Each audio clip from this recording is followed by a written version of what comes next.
नमस्कार, NB news world में आप सभी का स्वागत है। मैं हूं धनेश्वरी देवांगन। अब खबरें विस्तार से।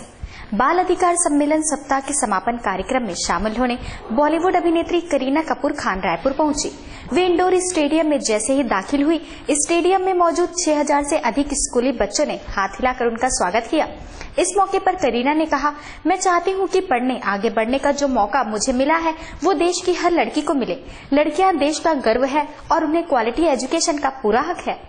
बाल अधिकार सम्मेलन सप्ताह के समापन कार्यक्रम के दौरान स्कूली बच्चों ने करीना के लिए एक फोक डांस प्रस्तुत किया, जिसे करीना एंजॉय करती नजर आई। कार्यक्रम के दौरान वे बार बार हाथ हिलाकर बच्चों का अभिवादन करती रही। वहीं सीएम डॉक्टर रमन सिंह बच्चों की फोटो अपने कैमरे में लेते नजर आए। कार्यक्रम में राजधानी स्थित बाल संरक्षण गृह की 25 बच्चियों से करीना की खास मुलाकात कराई जाएंगी। इससे पहले वे 2012 में राज्योत्सव में शामिल होने रायपुर आई थी। उन्होंने कहा कि मैं पूरी दुनिया घूम चुकी हूं, लेकिन जो प्यार और अपनापन मुझे यहाँ मिला वो कहीं नहीं मिला।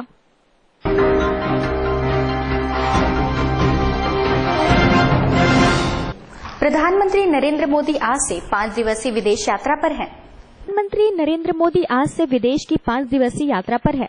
पीएम मोदी मलेशिया और सिंगापुर के लिए रवाना हो रहे हैं।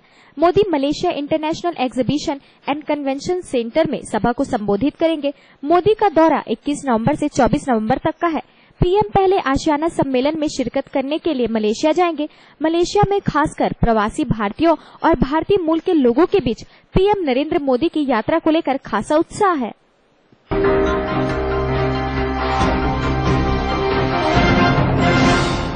न्यायमूर्ति ए.के. माथुर की अध्यक्षता वाले 7वें केंद्रीय वेतन आयोग ने गुरुवार को अपनी रिपोर्ट वित्त मंत्री अरुण जेटली को सौंप दी।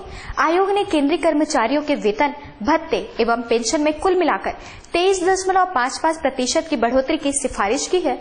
वेतन आयोग ने गुरुवार रात अपनी रिपोर्ट सौंप दी। आयोग की सिफारिशों के मुताबिक केंद्रीय कर्मियों का न्यूनतम वेतन 3 गुना तक बढ़ जाएगा।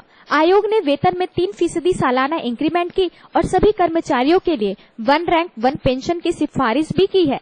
इस दायरे में 10 साल पहले रिटायर हुए कर्मचारी भी आएंगे। सिफारिशें 1 जनवरी 2016 से लागू हो सकती है। इन सिफारिशों से 47 लाख कर्मचारियों और 52 लाख पेंशन भोगियों को फायदा होगा।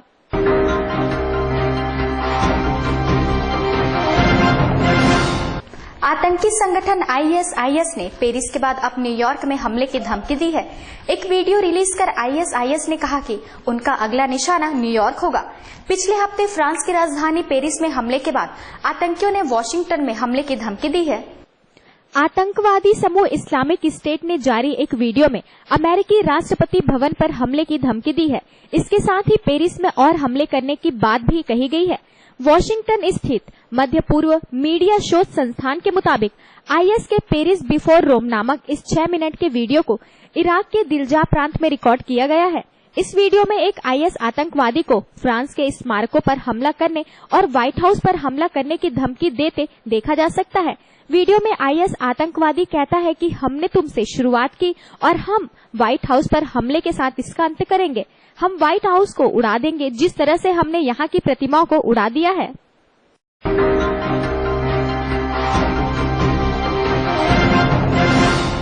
बहुचर्चित शीना बोरा हत्या मामले में उस समय नया मोड़ आ गया जब सीबीआई ने मुंबई में पूर्व मीडिया कारोबारी पीटर मुखर्जी को गिरफ्तार कर लिया। शीना बोरा हत्याकांड में पीटर मुखर्जी को आज अदालत में पेश किया जाएगा।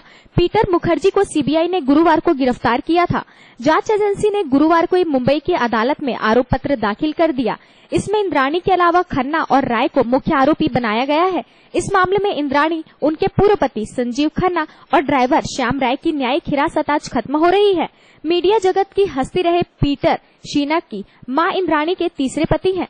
सीबीआई प्रवक्ता ने कहा, शीना हत्याकांड की जांच में नाम आने के बाद पीटर को पूछताछ के लिए बुलाया गया था।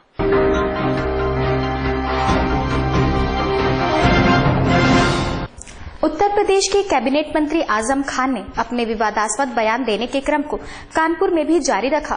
कानपुर के एक कार्यक्रम में शामिल हुए आजम खान के पास एक मुस्लिम महिला अपने रेप की शिकायत लेकर गई, जिसके जवाब में आजम खान ने कहा कि अगर वह इस बदनामी को इतनी शोहरत देगी तो जमाने को शक्ल कैसे दिखाएगी।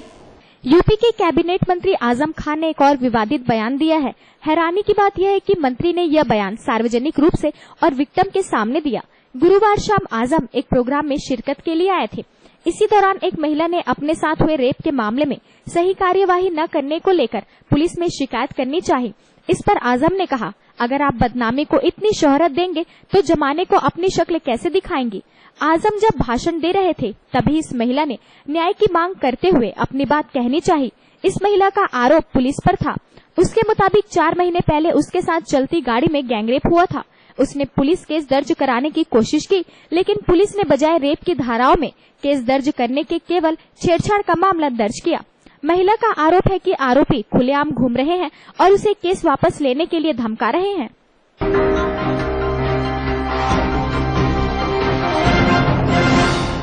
गाय का वध करने वालों को भारत का सबसे बड़ा दुश्मन बताते हुए उत्तराखंड के मुख्यमंत्री हरीश रावत ने कहा कि ऐसे लोगों को भारत में रहने का कोई अधिकार नहीं है और उत्तराखंड में गाय का वध करने वालों के खिलाफ सख्त कार्यवाही की जाएगी। उत्तराखंड के सीएम हरीश रावत ने गुरुवार को गाय की हत्या करने वालों को भारत का सबसे बड़ा दुश्मन बताते हुए कहा कि ऐसे लोगों को भारत में रहने का कोई अधिकार नहीं है। साथ ही उन्होंने कहा कि उत्तराखंड में गाय का वध करने वालों के खिलाफ सख्त कार्यवाही की जाएगी। गुरुवार को गोपाष्टमी के मौके पर उत्तराखंड के मुखिया हरीश रावत हरिद्वार पहुंचे। यहां श्यामपुर के गैडी खाता स्थित पहुंचकर मुख्यमंत्री हरीश रावत ने गोपाष्टमी के मौके पर गौ पूजन करते हुए राज्य के पहले गौ स्वास्थ्य केंद्र का उद्घाटन किया। मुख्यमंत्री हरीश रावत ने कहा कि उत्तराखंड में जो गौ माता का वध करेगा उसको कानून सख्त से सख्त दंड देगा और गौ माता की रक्षा करने के लिए हमें चाहे किसी भी सीमा तक जाना पड़े, हम पीछे नहीं हटेंगे। साथ ही रावत ने कहा कि गौ वध करने वालों के खिलाफ उत्तराखंड सरकार ने सबसे पहले प्रस्ताव पारित किया था।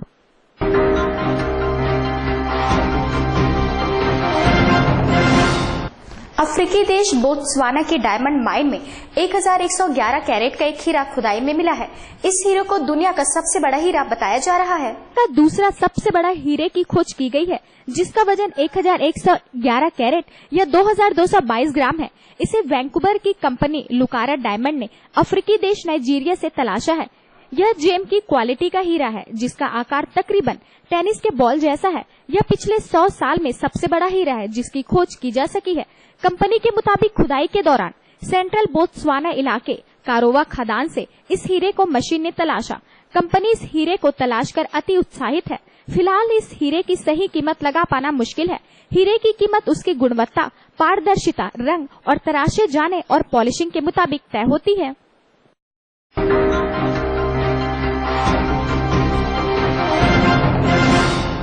जम्मू कश्मीर के लिए प्रधानमंत्री द्वारा 80,000 करोड़ रुपए के पैकेज की घोषणा किए जाने के बीच राज्य के पूर्व मुख्यमंत्री उमर अब्दुल्ला ने कहा कि केवल पैकेज कश्मीर मुद्दे का हल नहीं निकाल सकते और राज्य की जनता शांति की तलाश में है। कश्मीर के पूर्व मुख्यमंत्री उमर अब्दुल्ला ने कहा कि केवल आर्थिक पैकेज कश्मीर मुद्दे का हल नहीं निकाल सकते और राज्य की जनता शांति की तलाश में है।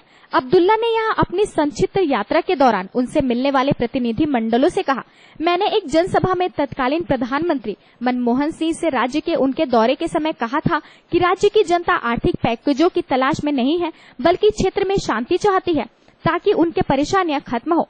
नेशनल कॉन्फ्रेंस के कार्यकारी अध्यक्ष उमर अब्दुल्ला ने कहा कि जनता का भरोसा फिर से हासिल करना और उनके विश्वास की भावना पैदा करना राज्य को शांति, प्रगति और विकास की तरफ ले जाने के लिए जरूरी है।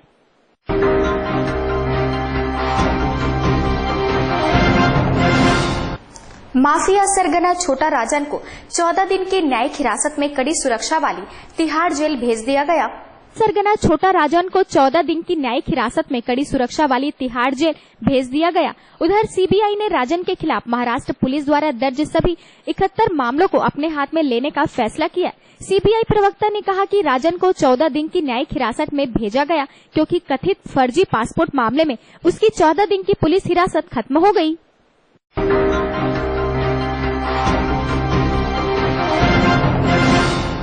मद्रास हाईकोर्ट ने गुरुवार को एक अहम फैसला देते हुए कहा कि हिंदू महिला और ईसाई पुरुष की शादी तब तक वैध नहीं है जब तक दोनों में से कोई एक धर्म परिवर्तन नहीं करता। हाईकोर्ट ने कहा कि बगैर धर्म परिवर्तन के हिंदू महिला और ईसाई पुरुष के बीच शादी कानूनी रूप से मान्य नहीं हो सकती। ऐसी शादी की कानूनी मान्यता के लिए किसी एक को धर्म परिवर्तन करना होगा। मद्रास हाईकोर्ट की जस्टिस PR शिवकुमार और जस्टिस VS रवि ने एक युवती के माता पिता की ओर से दायर याचिका खारिज करते हुए कहा कि अगर जोड़ा अपनी शादी हिंदू रीति रिवाज से करना चाहता है तो ईसाई युवक को हिंदू बनना होगा। अगर ईसाई रीति रिवाज से शादी करने का फैसला किया जाता है तो युवती को ईसाई बनना होगा। अगर युवक युवती शादी के लिए धर्म परिवर्तन नहीं करना चाहते हैं तो वो स्पेशल मैरिज एक्ट 1954 की मदद ले सकता है।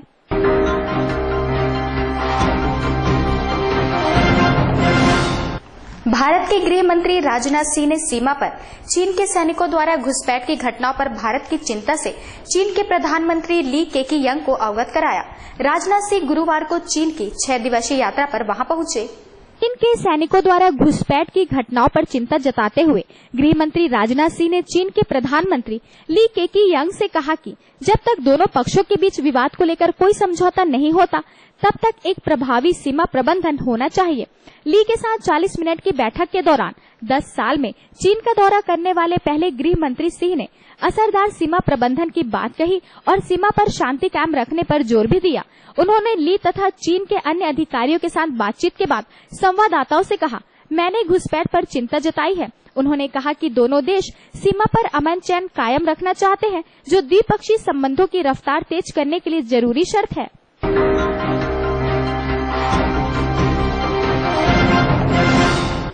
दिल्ली के मुख्यमंत्री अरविंद केजरीवाल ने कहा कि अगर लोग साथ आए तो राष्ट्रीय राजधानी की तस्वीर बदल जाएगी।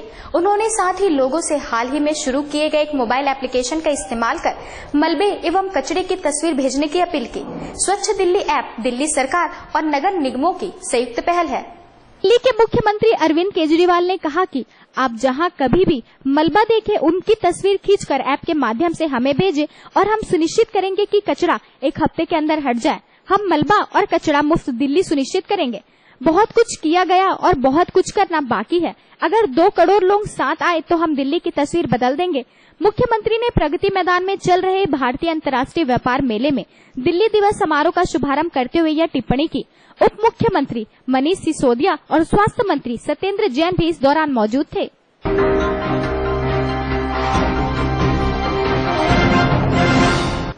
तेलंगाना के खंभ में नक्सलियों ने सत्तारूढ़ तेलंगाना राष्ट्र समिति के 6 नेताओं का अपहरण कर लिया।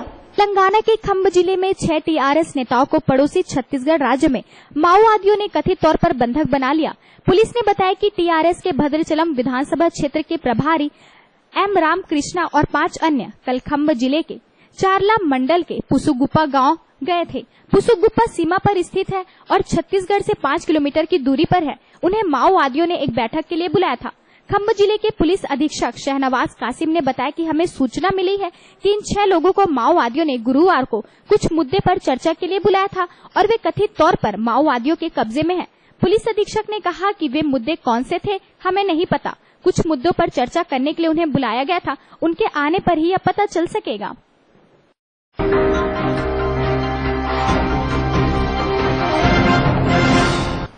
ताजा तरीन खबरों के लिए बने रहिए हमारे साथ NB न्यूज वर्ल्ड में।